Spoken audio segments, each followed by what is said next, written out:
August 2nd, 1990, Saddam Hussein's forces crashed through the defenses of oil-rich Kuwait. In fear of an Iraqi invasion into Saudi Arabia, the United States and her coalition allies poured into the Arabian Peninsula to form a deterrent that would be known as Desert Shield. The result was a series of diplomatic talks, negotiations and counter-negotiations that rapidly declined into a no-hope situation. On August 17th, 1991, Desert Shield became Desert Storm.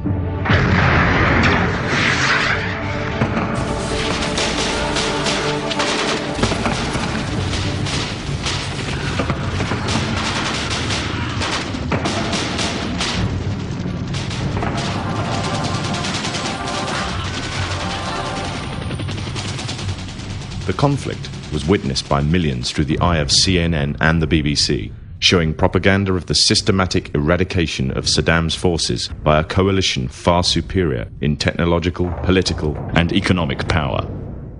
However, what was little known was that from the outset the war was engineered, controlled, and manipulated by an elite group. A group which had created the illusion of a man with power, at the head of a million-strong army, on the verge of going nuclear. A man who had gained control over 1/5 of the world's oil overnight. However, in reality, he was merely a pawn, in amongst many pawns, just a puppet in a grand master plan, with the Gulf War as a well-orchestrated stepping stone. The orchestrators of the war were by no means strangers to controlling major world events. In fact, they have done so for centuries. From the shadows, they have engineered every major war, revolution, and recession.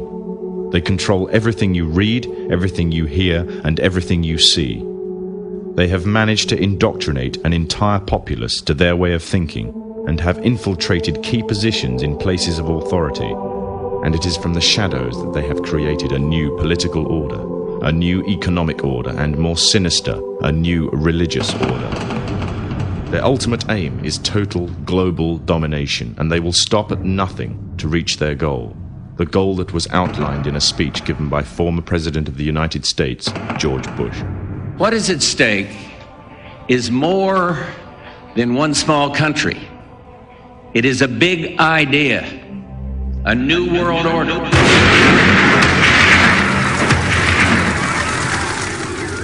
However, the origins of this global plan were not created in the offices of the White House. In reality, their roots lay in another war. This time, the year is 1095, and the place, Clermont, France.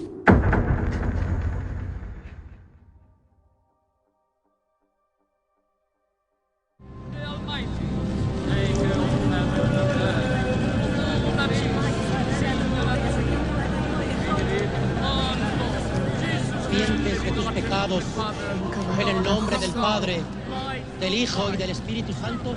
11th century Europe was ruled by the Church, which held a firm grip on the hearts and minds of the people.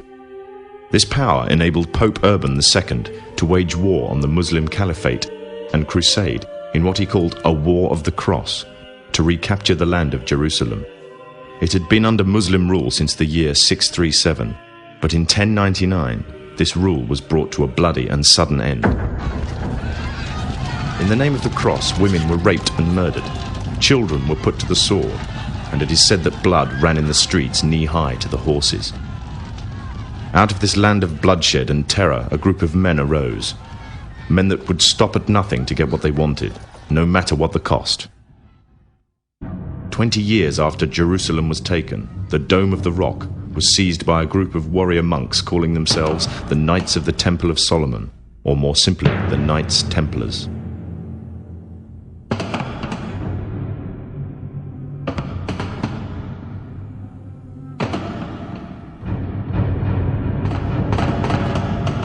In Jerusalem, the Templars began to deviate further and further away from the practices of Christianity.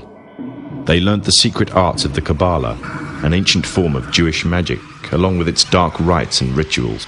The Jews had learnt the arts from the pagans of ancient Egypt during the times of enslavement to the Pharaoh, and developed them into Babylon at the time of Nebuchadnezzar. In 1307, King Philippe of France arrested them for charges of denial of Christ, homosexuality, and idol worship, as well as magic. In 1314, Pope Clement V declared all Templars as heretics to Christianity, ordering all their properties to be seized.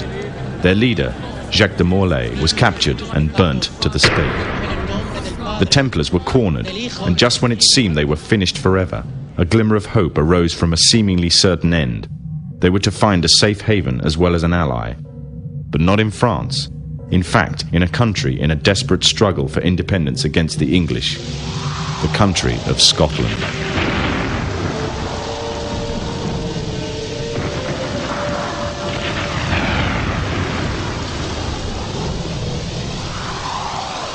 For some, Scotland's hope of independence had died with the death of William Wallace. However, to the King of Scotland, Robert the Bruce, the arrival of the Templars gave him a new secret weapon. Their experience, gained over 200 years of fighting the mighty armies of Islam, had made them expert in combat and warfare, and more than a match for any army brought before them.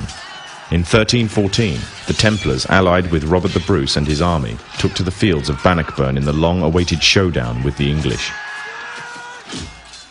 Robert the Bruce's foresight paid off. The 25,000-strong English army suffered a humiliating defeat at the hands of only 6,500 men.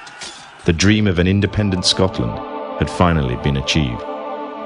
The Templars had brought themselves back from the brink of destruction, and never again would they allow themselves to be destroyed. This time they would control the country by controlling its kings, and in order to preserve their secret order, the Templars would have to die. Or more precisely, the name would have to die. The Templars, who had escaped Europe, were finally laid to rest in Roslin Chapel, Scotland, which stands to this day as sign of their presence in Britain. Their descendants became the true power of Scotland. In 1603, the death of Queen Elizabeth I left England without an heir to the throne. By virtue of descent, King James V of Scotland became King of England. In doing so, Scotland and England joined to form a new kingdom, and the power that the Templars held over Scotland spread to give them a firm grip on the whole of Great Britain. For over 100 years, the Templars concealed their activities, fading into the background until they were little known and little remembered. However, they did not cease to keep a firm grip on Britain. All the time they were planning, regrouping, and infiltrating positions of power in all corners of the kingdom. In 1717, the Templars made their reappearance in Europe. They had grown in both number and strength, and were now ready to coin a new identity, free from their reputation of the past, and given credibility by none other than the monarchy and aristocracy of England. And the name they chose for themselves was a name that would be known by many, but understood by a few. This new name, the Freemasonry. The new identity and the grandeur of its members afforded the Masons with respect and dignity. The first royal member of the Freemasons was Frederick, Prince of Wales. The latest members include Prince Philip, the Duke of Edinburgh, and consort to the current Queen of England, Elizabeth II, who herself is a grand patron to the Masons. However, behind closed doors, the Freemasons were free to indulge in the secret rites and rituals handed down to them by their ancestors, and these became the basis of their levels of membership, called degrees. The Freemasons were not content with power in Britain alone. Their ambitions were far greater. In the years to come, the world would witness Europe and America being plagued by wars and revolutions, each more devastating than the other. However, these would not be as commonly believed, the spontaneous effects of a downtrodden people, but in fact schemes created by the exclusive few, driven by hunger for absolute power. All this would take place from the very country from which they had fled centuries earlier, and would become the base for their global domination.